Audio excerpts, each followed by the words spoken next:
अथ 18 सर्गः।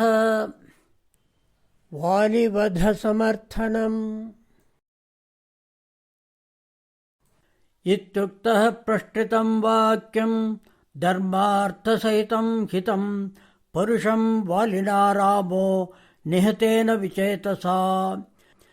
इत्युक्तः प्रष्ठितं वाक्यं धर्मार्थसहितं हितं परुषं वालिना रामो निहतेन विचेतसा। तन्निष्प्रभमिवादित्यं मुक्ततोयमिवाम्बुदम् उक्तवाक्यं वरिष्ठेष्ठम् उपशान्तमिवानलम्। धर्मार्थगुणसम्पन्नं हरीश्वरमनुत्तमम् अधिक्षिप्तस्तदा रामः पश्चाद्वालिनमब्रवीत्। धर्ममर्थं च कामं च समयं चापि लौकिकम् अविज्ञाय कथं बाल्यान् मामिहाद्या विगर्हसे। अपृष्ट्वा बुद्धिसम्पन्नान् वृद्धानाचार्यसम्मतान् सौम्यवाररचापल्यात् त्वं मां वक्तुमिहेच्छसि। इक्ष्वाकूणाम् इयं भूमिः सशैलवनकानना मृगपक्षिमनुष्याणां निग्रहप्रग्रहावपि। तां पालयति धर्मात्मा भरतः सत्यवान् ऋजुः धर्मकामार्थतत्त्वज्ञो निग्रहान्नुग्रहे रतः। नयश्च विनयश्चोभौ यस्मिन् सत्यं च सुस्थितं विक्रमश्च यथा दृष्टः स राजा देशकालवित्। तस्य धर्मकृतादेशा वयमन्ये च पार्थिवाः चरामो वसुधां कृत्स्नां धर्मसन्तानमिच्छवः। तस्मिन् नृपतिशार्दूले भरते धर्मवत्सले पालयत्यखिलां भूमिं कश्चरेद्धर्मनिग्रहम्। ते वयं धर्मविभ्रष्टं स्वधर्मे परमे स्थिताः भरताज्ञां पुरस्कृत्य निगृह्णीमो यथाविधि। तन्तु संक्लिष्टधर्मा च कर्मणा च विगर्हितः कामतन्त्रप्रधानश्च न स्थितो राजवत्मनि। ज्येष्ठो भ्राता पिता चैव यच्च विद्यां प्रयच्छति त्रयस्ते पितरो ज्ञेया धर्मे वत्मनिवर्तिनः। यदीयान्नात्मनः पुत्रः शिष्यश्चापि गुणोदितः पुत्रवत्ते त्रयश्चिन्त्या धर्मचेदत्र कारणम्। सूक्ष्मः परमदुर्ज्ञेयः सतां धर्मप्लवङ्गमां हृदयस्थः सर्वभूतानाम् आत्मा वेदाशुभाशुभे। चपलश्चपलैः सार्धं वानरैर्प्रगतात्मभिः चाद्यन्ध इव चाध्यन्धैः मन्त्रयन् द्रक्ष्यसेनु किम्।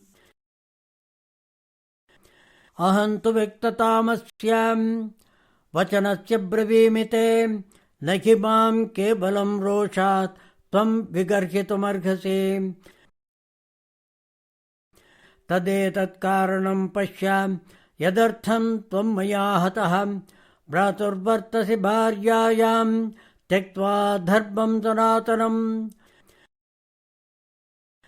अस्य त्वं धर्माणस्य सुग्रीवस्य महात्मनः रुमायां वर्तसे कामात् स्नुषायां पापकर्मकृत्।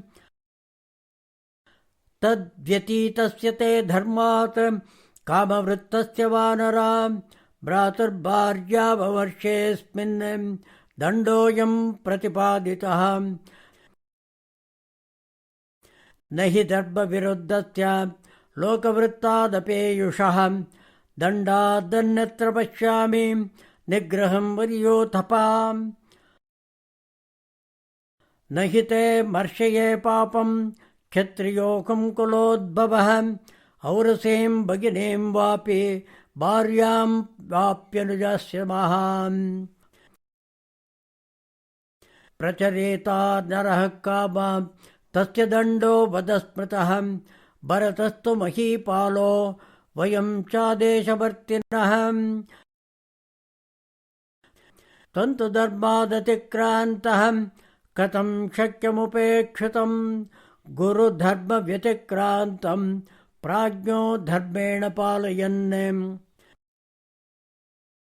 भरतः कामवृत्तानां निग्रहे पर्यवस्थितः वयं तु भरतादेशं विधिं कृत्वा हरीश्वरा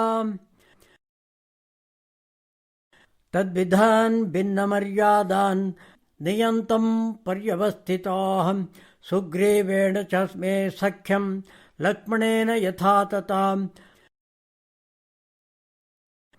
दारराज्यनिमित्तं च निष्श्रेयसि रतः समे प्रतिज्ञा च मया दत्ता तदा पावकसन्निधौ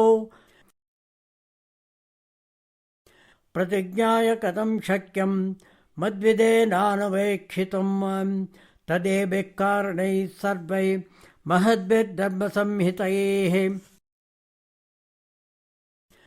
शासनं तव यद्युक्तं तद्भवान्ननुमन्यताम् सर्वथा धर्म इत्येव द्रष्टव्यस्तव निग्रहः वयस्योपकर्तव्यं धर्ममेवानुपश्यतः शक्यं त्वयापि तत्कार्यं धर्ममेवानुवर्तताम् श्रूयते मनुना गीतो श्लोको चारित्रवत्सलो गृहीतो धर्मकुशले तत्तथा चरितं मया राजभिर्धृतदण्डास्तु कृत्वा पापानि मानवाः निर्मला स्वर्गमायान्ते सन्तः सुकृतिनो यथा शासनाद्वा विमोक्षाद्वा तेन स्तेयाद्विमुच्यते राजा श्वशासन् प्रापस्यां तदवाप्नोति किल्बिषम् आर्येण ममान्दात्रां व्यसनं घोरमीप्सितं श्रमणेन कृते पापे यथा पापं त्वया कृतम्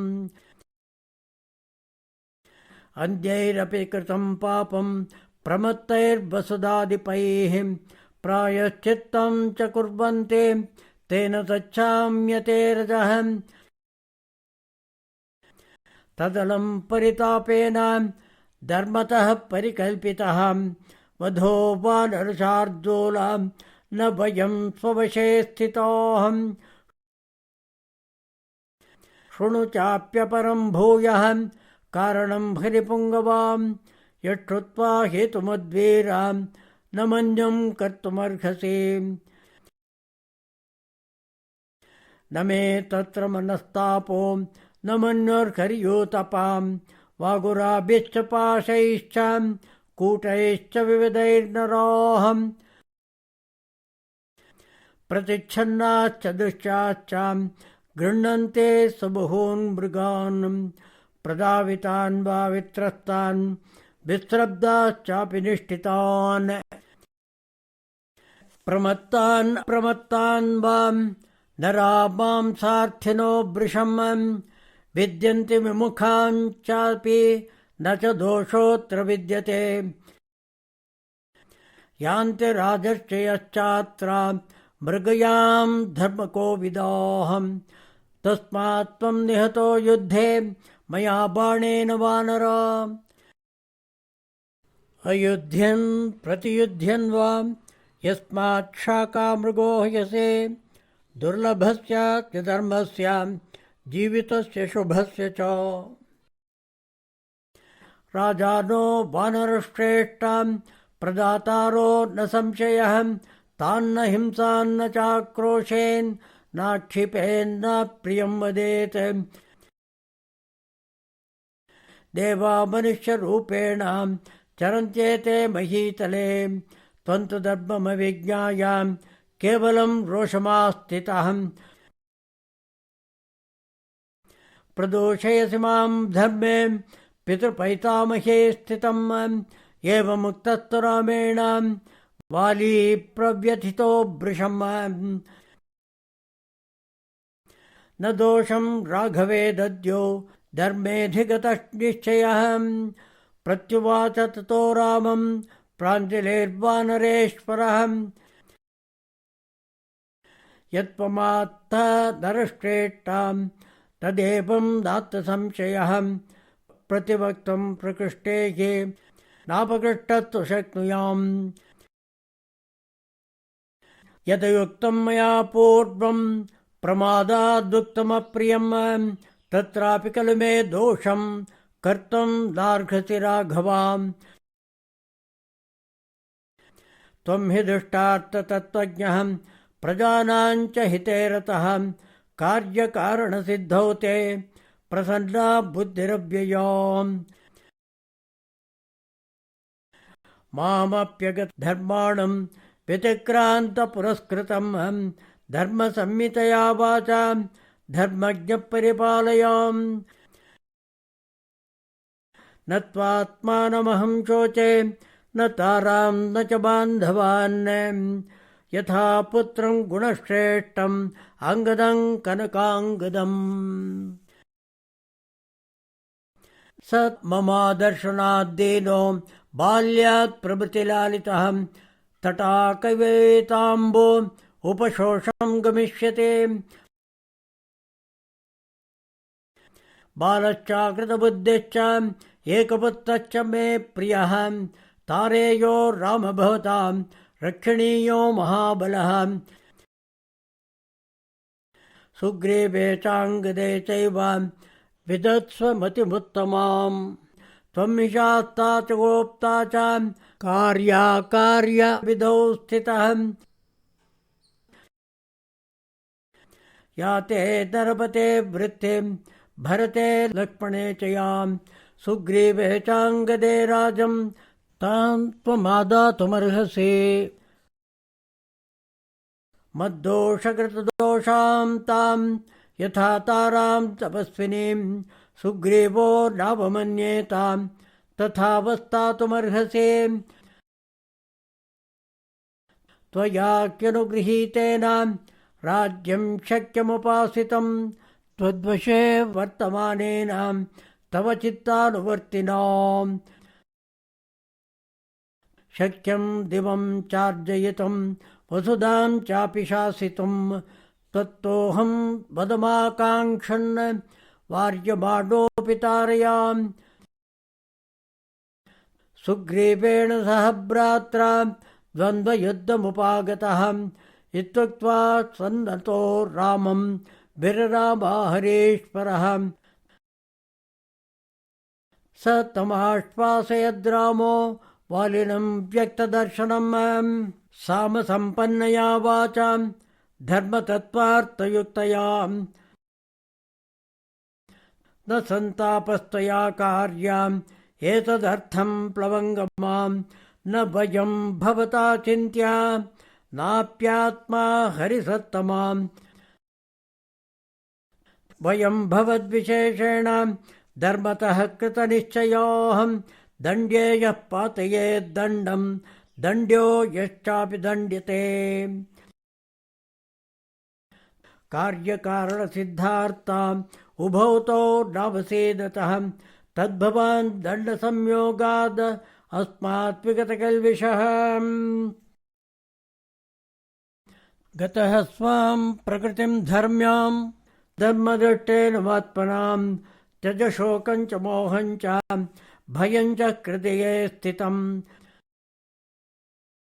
त्वया विधानं मर्यग्रा न शक्यमतिवर्तितं यथा त्वय्यङ्गदो नित्यं वर्तते वानरेश्वरां तथा वर्तेत सुग्रीवे मयि चापि न संशयः स तस्य वाक्यं मधुरं महात्मनः समाहितं धर्मपदानुवर्तिनः निशम्य रामस्य रणावमर्दिनो वचः सुयुक्तं निजगाद वानरः। शराभितप्तेन विचेतसा मयां प्रदूषितस्त्वं यदजानता प्रभो इदं मकेन्द्रोपमभीमविक्रमां प्रसादितस्त्वं क्षम मे नरेश्वरा शराभितप्तेन विचेतसा मयां प्रदूषितस्त्वं यदजानता प्रभो इदं महेन्द्रोपमभीमविक्रमां प्रसादितस्त्वं क्षम मे नरेश्वरा।